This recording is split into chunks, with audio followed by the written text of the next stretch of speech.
नमस्कार दोस्तों, मैं राहुल आप सभी का मंथन में स्वागत करता हूं। आज हम लोग इतिहास में एंशिएंट इंडिया के अंतर्गत वैदिक सभ्यता कालखंड को देखेंगे तथा यह समझने का प्रयास करेंगे कि आखिर वैदिक सभ्यता के निर्माता कौन थे, कहां से आए थे या स्वयं भारत के लोगों ने ही इस सभ्यता का सृजन किया है। इसके अतिरिक्त इस सेशन के अंतर्गत हम लोग यह समझने का प्रयास करेंगे कि उस समय जब जिसे हम लोग वैदिक सभ्यता या जिसे ऋग्वैदिक और उत्तर वैदिक काल में हम लोग बांट करके देखते हैं, तो इस संपूर्ण वैदिक सभ्यता के अंतर्गत राजनैतिक, सामाजिक, धार्मिक, आर्थिक एवं अन्य क्रियाकलाप किस प्रकार के थे तथा किस प्रकार से यह आगे आज भी हमारे जीवन में समाहित है। इसके साथ साथ हम लोग महत्वपूर्ण रूप से चर्चा करेंगे प्रतियोगी परीक्षाओं के दृष्टिकोण से कि किस प्रकार के प्रश्न इस टॉपिक के अंतर्गत आते हैं। तो आइए शुरू करते हैं हमारा आज का यह सेशन। तो सर्वप्रथम है वैदिक सभ्यता।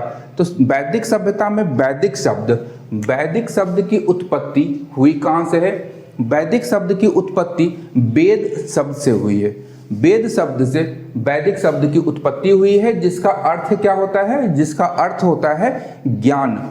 वेद शब्द का अर्थ है ज्ञान। यदि हम लोग देखें कि इनका ऐतिहासिक स्रोत क्या है, किनका, तो वैदिक सभ्यता में निवास करने वाले लोग जिन्हें हम प्रमुख रूप से आर्य कहते हैं, तो इन आर्यों का जो ऐतिहासिक स्रोत है वह ऐतिहासिक स्रोत क्या है? तो वेद एवं अन्य वैदिक साहित्य आर्यों के ऐतिहासिक स्रोत हैं। उनके जीवन के विषयों में जानने के लिए हमें वेद और वैदिक साहित्य का सहारा लेना पड़ता है। अब यहाँ एक महत्वपूर्ण तथ्य है कि यह जो आर्य शब्द है, आर्य शब्द का सही निष्कर्ष या सही अर्थ क्या होता है? तो आर्य का आशय है श्रेष्ठ जन। जो श्रेष्ठ है वह श्रेष्ठ जन, और या हम कह सकते हैं भाषा। आर्य क्या है? एक भाषा समूह है। यद्यपि कुछ विद्वानों का मानना है कि आर्य का आशय जाति से भी लगाया है कुछ विद्वानों ने, परंतु इस अर्थ में हमें मतभेद दिखाई पड़ते हैं। मूल रूप से यहाँ पर आर्य का अर्थ श्रेष्ठ जन या भाषा ही होता है। आगे यदि हम लोग बढ़ते हैं तो वैदिक सभ्यता का जो विभाजन है वह दो भागों में किया गया है। पहला है ऋग्वैदिक काल या जिसे हम लोग कहते हैं पूर्व वैदिक काल। इस कालखंड के दौरान ऋग्वेद की रचना हुई है और इसे माना कब से गया है? तो 1500 से 1000 BC तक के कालखंड को हम लोग या विद्वानों के द्वारा, इतिहासकारों के द्वारा क्या माना गया है? ऋग्वैदिक काल या पूर्व वैदिक काल। इसे बाद में हम लोग देखते हैं तो 1000 से 6000 ईसा पूर्व के कालखंड को उत्तर वैदिक काल की संज्ञा दी गई है। इस कालखंड में सामवेद, 3 अतिरिक्त वेद सामवेद, यजुर्वेद और अथर्ववेद के साथ साथ अन्य ब्राह्मण ग्रंथ हो गए, आपके उपनिषद एवं अन्य वैदिक साहित्यों की रचना इस कालखंड के अंतर्गत की गई है तथा इसे हम लोग किस नाम से जानते हैं? तो उत्तर वैदिक काल के नाम से जानते हैं। अब इस काल विभाजन के पश्चात हम लोग देखते हैं कि आखिर जिन व्यक्तियों ने इस संपूर्ण सभ्यता का निर्माण किया है वो थे कौन और आए कहाँ से थे। तो इस विषय पर विद्वानों ने कई सिद्धांत प्रस्तुत किए हैं, परंतु ये सिद्धांत पूर्णतः सही दिखाई नहीं होते हैं यदि इनका सूक्ष्मता के साथ में अवलोकन किया जाता है। तो अब यहाँ पर हम लोग विभिन्न विद्वानों के द्वारा दिए गए केवल प्रमुख सिद्धांत क्या है कि आर्य कहाँ से आए हैं और इसके विषय में किस विद्वान ने किस प्रकार के सिद्धांत दिए हैं, केवल उनके नाम को देखेंगे। तो सर्वप्रथम है कि एल डी कल का मानना है कि जो आर्य थे वो कश्मीर या हिमालय क्षेत्र से भारत में आए हैं। एल डी कल का मत है कि कश्मीर या हिमालय क्षेत्र से आर्य आए हैं। वहीं पंडित गंगानाथ झा का कहना है कि आर्य जो हैं वह ब्रह्मर्षि प्रदेश से आए हैं। अविनाश चंद्र दास का मानना है कि सप्त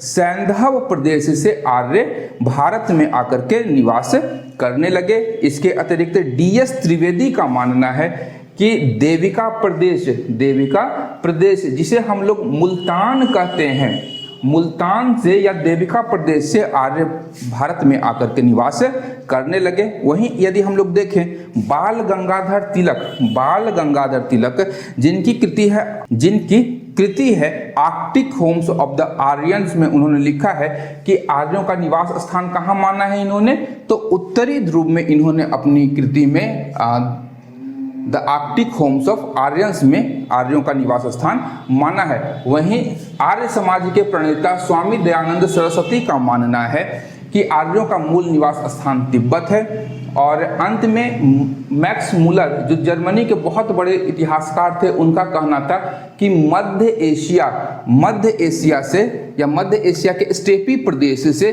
कौन आए थे, आर्य आए थे और इन्होंने यहाँ पर आकर के वैदिक सभ्यता का सूत्रपात किया। यद्यपि हम लोग जानते हैं कि वैदिक सभ्यता से पूर्व जिस स्थान पर इस सभ्यता का उदय हुआ है या इसका विकास हुआ, उदय या विकास हुआ हम लोग देखते हैं, तो इससे पूर्व वैदिक सभ्यता से पूर्व सप्त सैंधव प्रदेश में या सिंधु या इसके इर्द गिर्द जो भी नदियां हैं वहां पर जो सभ्यता थी उसे हम लोग सिंधु घाटी की सभ्यता के नाम से जानते हैं। सिंधु घाटी सभ्यता, यदि आप लोगों ने सिंधु घाटी सभ्यता से संबंधित जो प्रीवियस सेशन थे उसका वीडियो अगर नहीं देखा है तो आई बटन में उसका वीडियो का लिंक दिया हुआ है और साथ ही साथ डिस्क्रिप्शन बॉक्स में मैंने इसके डिटेल्स दिए हुए हैं, आप जाकर के देख सकते हैं कि सिंधु घाटी सभ्यता का विकास भारत में किस प्रकार से हुआ था।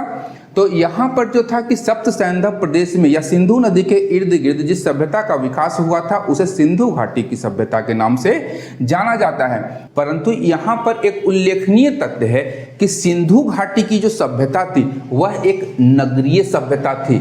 नगरीय सभ्यता के पश्चात जिस वैदिक सभ्यता का उदय होता है वह एक ग्रामीण सभ्यता थी। आखिर किस प्रकार से नगरीय सभ्यता से एक ग्रामीण सभ्यता का विकास होता है जो आर्थिक रूप से भी दोनों विपरीत हमें दिखाई पड़ती हैं। तो यहाँ पर हम लोग इस मूल विषय पर चर्चा नहीं करेंगे कि वैदिक सभ्यता और सिंधु घाटी की सभ्यता के मध्य क्या अंतर विद्यमान है, इसलिए हम लोग आगे बढ़ेंगे सर्वप्रथम कि वैदिक काल। तो वैदिक काल में किस प्रकार की गतिविधियां या किस प्रकार के राजनैतिक, सामाजिक और आर्थिक जीवन जो थे वह हमें दृष्टिगोचर होते हैं। साथ ही साथ यहाँ पर हम लोग देखेंगे कि किस प्रकार के जो रचनाएं हैं वह वैदिक कालखंड में, या सर्वप्रथम हम लोग देखेंगे कि ऋग्वैदिक काल में किस प्रकार की रचनाएं इस क्षेत्र में रची गई हैं और जो कि प्रतियोगी परीक्षाओं के दृष्टिकोण से अत्यंत ही महत्वपूर्ण है। तो सर्वप्रथम देखते हैं वैदिक काल में क्या क्या हुआ है। तो वैदिक काल एक सभ्यता कैसी थी, तो एक ग्रामीण सभ्यता थी। ध्यान रखिएगा, ग्रामीण सभ्यता थी जहां पर जो लोगों का मुख्य आर्थिक पेशा था वह मूल रूप से पशुपालन। ध्यान रखिएगा कि प्रारंभिक आर्यों का जो पेशा था, आर्थिक पेशा, वह पशुपालन था। इसके पश्चात वो कृषि भी करते थे, कृषि कर्म भी करते थे, जिसका कालांतर में हम लोग विकास देखते हैं, जो उत्तर वैदिक काल के दौरान क्या हुआ कि अपनी उन्नत और चरम अवस्था पर पहुंच जाती है।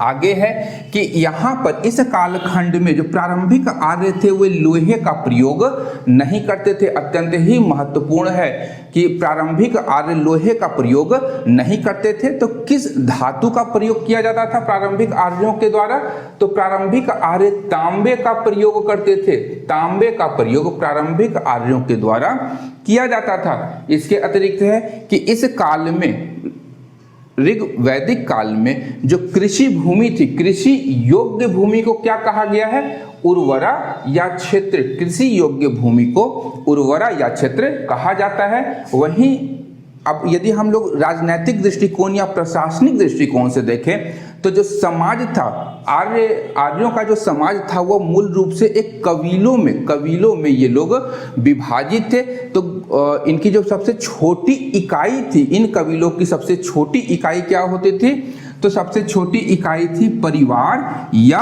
कुल। परिवार या कुल आर्य समाज में प्रशासन की सबसे छोटी इकाई थी, जिसका प्रमुख कुलापा, जिसके प्रमुख को हम लोग क्या कहते थे?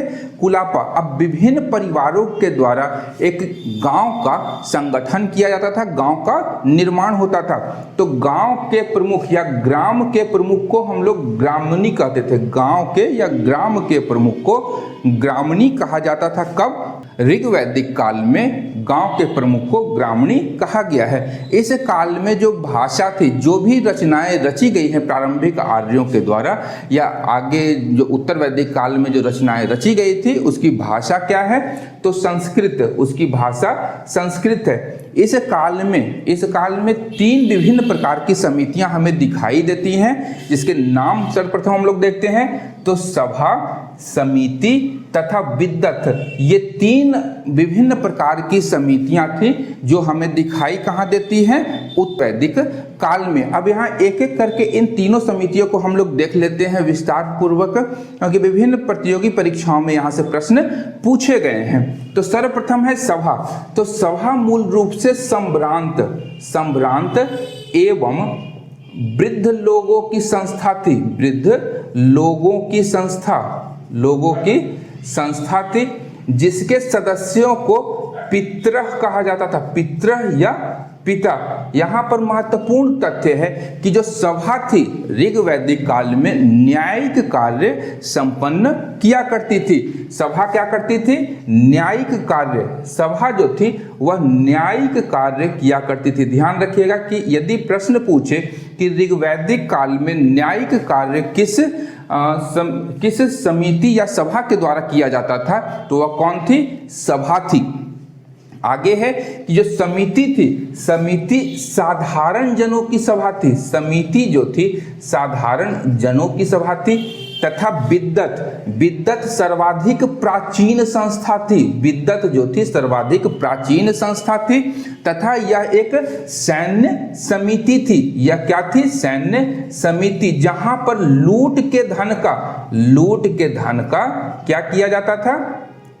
लूट के धन का बंटवारा विभिन्न परिवारों या ग्राम के अंतर्गत किया जाता था। यहाँ उल्लेखनीय तथ्य है कि विद्वत में महिलाओं को भी शामिल किया जाता था। इसके अतिरिक्त सभा और समिति में भी महिलाओं को शामिल किया जाता था। यहाँ अन्य तथ्य है कि आर्यों का जो प्रिय पशु है वह कौन था? घोड़ा। तथा सर्वाधिक प्रिय देवता इंद्र थे, और इंद्र का उल्लेख ऋग्वेद में सर्वाधिक बार हमें दिखाई देता है। इससे पता चलता है कि जो इंद्र थे ऋग्वैदिक आर्यों के सबसे प्रिय देवता थे, जिन्हें पुरंदर या पुरोहित भी कहा गया है। आगे है कि इस कालखंड में ऋग्वैदिक काल या वैदिक काल में जो समाज था वह कैसा समाज था? पितृसत्तात्मक समाज था। परंतु पितृसत्तात्मक समाज होने के बावजूद भी महिलाओं को पुरुषों के समान ही अधिकार प्राप्त थे। उन्हें शिक्षा, विभिन्न प्रकार की समिति और सभाओं में भाग लेने की अनुमति प्रदान की जाती थी। अब यहाँ देखते हैं कि महिलाओं को यहाँ पर इस समाज में, ऋग्वैदिक काल के समाज में, ऋग्वैदिक काल में नियोग प्रथा के प्रचलन का हम लोग प्रमाण देखते हैं। तथा इस नियोग प्रथा से उत्पन्न संतान को क्षेत्रज कहा गया है। नियोग प्रथा से उत्पन्न संतान को क्षेत्रज कहा जाता है। अब यहाँ उल्लेखनीय तथ्य है कि आखिर नियोग प्रथा है क्या? तो मूल रूप से नियोग प्रथा संतान उत्पत्ति के लिए किया जाने वाला एक विधान था। इसमें कहा गया है कि यदि किसी भी महिला के पति की मृत्यु हो जाती है बिना संतान उत्पन्न किए हुए, या किसी भी महिला का जो पति है वह संतान उत्पन्न करने के योग्य नहीं है, तो वह जो महिला है अपने पति के छोटे भाई से संतान उत्पन्न कर सकती थी। यह थी नियोग प्रथा, और इससे उत्पन्न संतान जो थी वह क्या थी? क्षेत्रज कहलाती थी। अब यहाँ पर है कि इस कालखंड में विभिन्न विदुषी महिलाएं भी हुई हैं जिन्होंने वैदिक मंत्रों की रचना की थी तथा ऋषि पद को प्राप्त किया था। इस कालखंड में घोषा, सिकता, अपाला, विश्वारा, लोपामुद्रा आदि ये विदुषी महिलाएं हुई थी जो कि ऋषि पद को प्राप्त की थी तथा वैदिक मंत्रों का इन्होंने रचना की थी। इसके अतिरिक्त है कि इस काल में वस्त्र के रूप में हम लोग बाश, अधिवास और उसनीस को देखते हैं। इसके अतिरिक्त अंदर पहने जाने वाले वस्त्र को नीवी कहा जाता था। जो वस्त्र अंदर धारण किया जाता था, अंदर पहनने वाले वस्त्र को, पहने जाने वाले वस्त्र क्या कहलाते थे? नीवी कहलाते थे। वहीं यहाँ एक उल्लेखनीय तथ्य है कि इस काल में हम लोग एक युद्ध जिसका नाम है 10 राज्य युद्ध या 10 राजाओं का युद्ध, इस युद्ध का प्रमाण हमें दिखाई देता है साहित्य में। तो आखिर यह जो उल्लेख किया गया है 10 राज्य युद्ध का, यह कहाँ किया गया है? तो इस युद्ध का उल्लेख हमें मिलता है ऋग्वेद के 7वें मंडल में। ऋग्वेद के 7वें मंडल में 10 राज्य युद्ध का उल्लेख मिलता है। यह युद्ध पुरुषनी नदी या वर्तमान रावी नदी के तट पर लड़ा गया था, जिसमें आर्यों के राजा सुदास विजयी होते हैं। सुदास की विजय इसमें होती है। सुदास भारत कबीला से संबंधित शासक थे। इस कालखंड की प्रमुख नदियों को हम लोग देख लेते हैं कि आखिर किस किस नदी का यहाँ पर उल्लेख मिलता है। तो यहाँ ध्यान देने योग्य तथ्य है कि ऋग्वेद में हमें कुल 21 नदियों का वर्णन मिलता है। कितनी नदियाँ? तो 21 नदियों का वर्णन हमें कहाँ दिखाई देता है? ऋग्वैदिक काल में या ऋग्वेद में। वहीं सर्वाधिक पवित्र नदी, इस काल में सर्वाधिक पवित्र नदी कौन थी? तो सरस्वती। सरस्वती नदी इस ऋग्वैदिक काल की सर्वाधिक पवित्र नदी थी। इसे हम लोग नदी तमा, माते तमा या देवी तमा के नाम से भी जानते हैं। नदी तमा, माते तमा या देवी तमा के नाम से सरस्वती नदी को जाना जाता है। इसके अतिरिक्त यदि देखें तो सर्वाधिक बार उल्लेखित नदी कौन सी है? तो सिंधु नदी। सिंधु नदी का उल्लेख ऋग्वेद में सर्वाधिक बार किया गया है। वहीं इस नदी को हिरण्यणी के नाम से भी जाना जाता है। यहाँ ध्यान रखिएगा, सिंधु नदी को हिरण्यणी के नाम से भी जाना जाता है। आखिर कारण क्या था? तो इस नदी के आर्थिक प्रभाव के कारण सिंधु को हिरण्यणी के नाम से भी जाना जाता है। अब आगे हम लोग देखते हैं कि इस कालखंड में किस प्रकार की साहित्य की रचनाएं की गई हैं। तो सर्वप्रथम है कि वेद की रचना संपूर्ण वैदिक सिविलाइजेशन के अंतर्गत 4 वेदों की रचना की गई है। ऋग्वेद, सामवेद, यजुर्वेद और अथर्ववेद, ये 4 वेद हैं। चारों वेद के अपने ब्राह्मण ग्रंथ हैं। तो ब्राह्मण ग्रंथ होते क्या थे? यह मूल रूप से वेदों के ऊपर लिखे गए टीका या भाष्य थे, जिसमें यज्ञों एवं उसे यज्ञों को संपन्न करने की विधियों का उल्लेख हमें दिखाई देता है। आगे है कि आरण्यक ग्रंथ, अरण्य में पढ़े जाने वाले ग्रंथों को हम लोग आरण्यक ग्रंथ कहते हैं। इसकी भी रचना वैदिक सभ्यता के अंतर्गत हमें दिखाई देती है। और उपनिषद में विभिन्न प्रकार के दार्शनिक सिद्धांतों की व्याख्याएं की गई है, जिससे कालांतर में विभिन्न प्रकार के संप्रदायों का उदय भी हमें दिखाई देता है। इसके अतिरिक्त इन सारे वैदिक साहित्य को पढ़ने के लिए वेदांग की रचना की गई। तो वेदांग कितने थे? वेदांग थे 6। वेदांगों की संख्या 6 थी, जिसमें शिक्षा, कल्प, व्याकरण, निरुक्त, छंद और ज्योतिष की रचना वेदांग के अंतर्गत की गई, ताकि वेद तथा वैदिक साहित्य को आसानी से समझा जा सके। अभी आगे हम लोग जो वैदिक कालखंड के अंतर्गत विभिन्न प्रकार के साहित्य का सृजन किया है उसे देखेंगे। उसके उपरांत हम लोग अगले सेशन में हम लोग वैदिक कालखंड में विभिन्न रचे गए ग्रंथों तथा उससे संबंधित महत्वपूर्ण तथ्यों को देखेंगे। तो आज का हमारा सेशन यहीं पे समाप्त होता है और अंत तक देखने के लिए धन्यवाद। यदि आपको मेरा यह प्रयास पसंद आ रहा है तो मेरे इस चैनल को लाइक, शेयर तथा सब्सक्राइब करना बिल्कुल भी ना भूलें, क्योंकि मैं इस प्रकार के वीडियोज़ लाता रहता हूँ।